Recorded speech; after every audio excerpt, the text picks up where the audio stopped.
Well, I've decided to pull the engine and get it rebuilt in this little NSU. It might have a very long drive ahead of it in the next few weeks, but might take it for one last drive and then park it and pull the engine out tonight.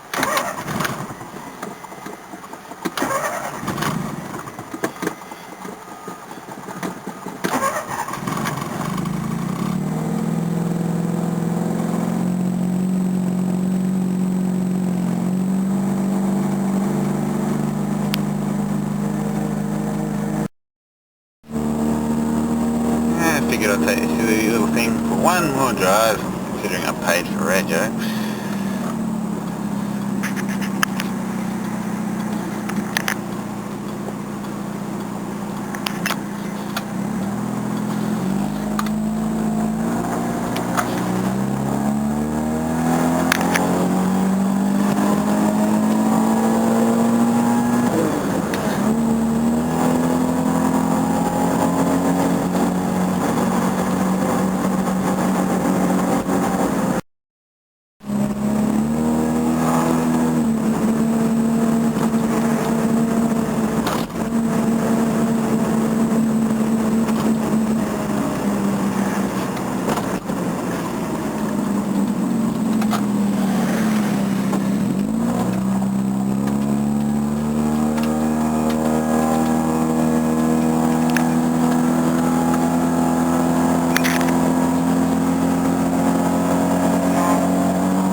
Fortunately, that's as fast as I can go in this car.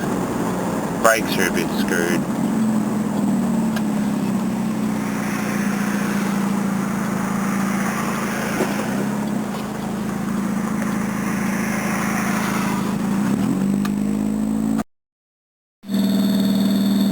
Well, let it cool down and, yeah, pull it out. Interesting. I think I might get Ed to have a little look at this engine support bar. You see it's welded there, but it's cracked.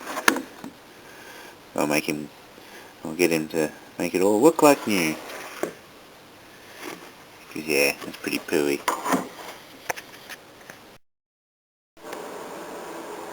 That's a weird front end. And all the bushes are stuffed, I found. So, if someone's done, you can see, new bush, absolutely destroyed old bush, and at the bottom, well yeah, that's all that's left of the bush. Had new drive shaft boots put on, but the drive shafts are rooted, they click their heads off. So I'll do all that, and all our control arm bushes are fucked as well. I'll do all that. Make the car roadworthy and drive nice. Well, I got the exhaust off, and my guess is the front rotor is the issue with this engine. Let's have a look. Well, that's the front rotary exhaust port. She looks like she's been burning a bit of oil. It's not wet though. It would have been if I did this like a week ago. And that's the rear rotor exhaust port. So, yeah. There's your problem. So now we can see the front rotor's the issue, and I would say that's been an issue long before I ever saw this vehicle, because that's a lot of build-up. So, oh well, it's all going to get sorted. I got the master cylinder off. Prick. Had to cut the hoses because they're all rusted together, and yeah, send the whole lot off and get everything fixed. I was wondering where all the brake fluid was going, it was full when I first saw this car, and it wasn't full before. Now I found where it went. It went in the booster. I did notice when I did these hoses there was a little bit of brake fluid, but not enough to blow smoke, and it smelled like engine oil. So I ruled that out, but I was looking at the booster going, ugh, the bloody thing's got oil up to here, or brake fluid up to that level. That's still nice and, you know, looks dry, so it wasn't pulling it into the engine yet. But give it time, that would have filled up and then started going in. So, yeah. Got the vacuum pump there, hose. Put hose there, it'll stay.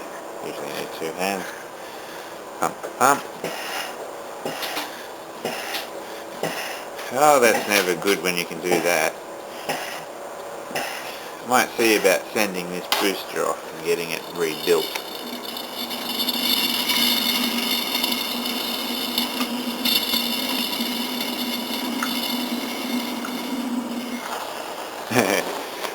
Not good.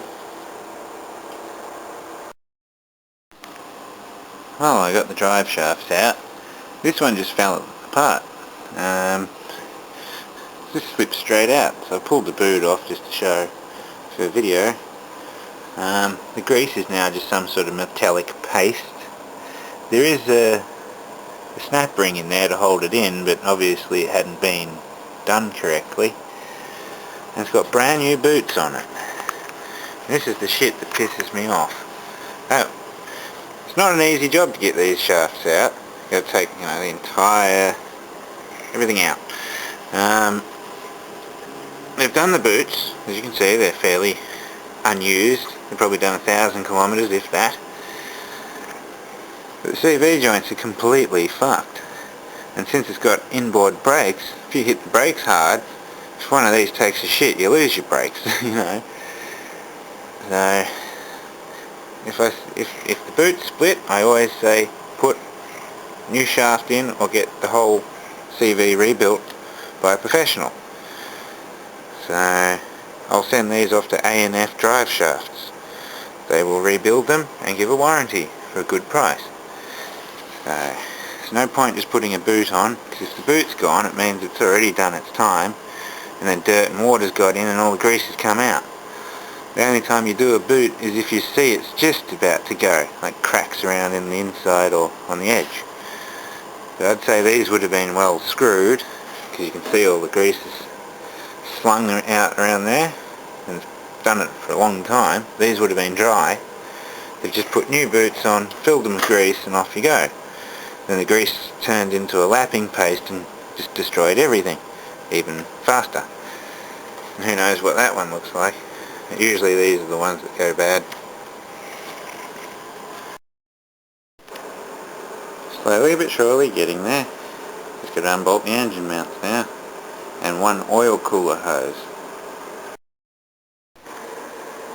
I like this new load leveler I got, the 900 kilo one. The other one's pretty good. If it wasn't for one of these, I would not have got this engine out. Because yeah, it's a bit tricky.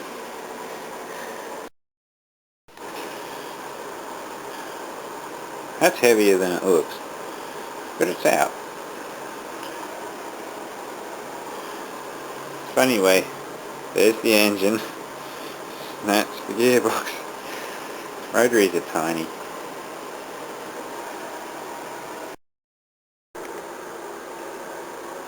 Well, I've got to pull this support brace out and get it fixed. I'll take a few happy snaps of it just so you can see how bad it is. If that broke, oh yeah, well the engine would have fallen out or flipped. You know, hit the gas pedal or hit the brakes. Bad things would have happened.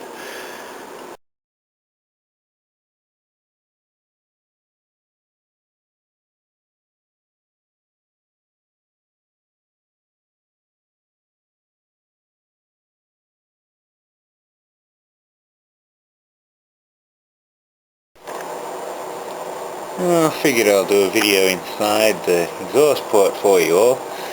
What you can see at the moment is actually the rotor housing. That nice shiny chrome comes around.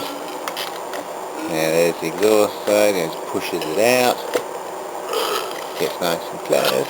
Boom. Look at all that oil that's being dragged around.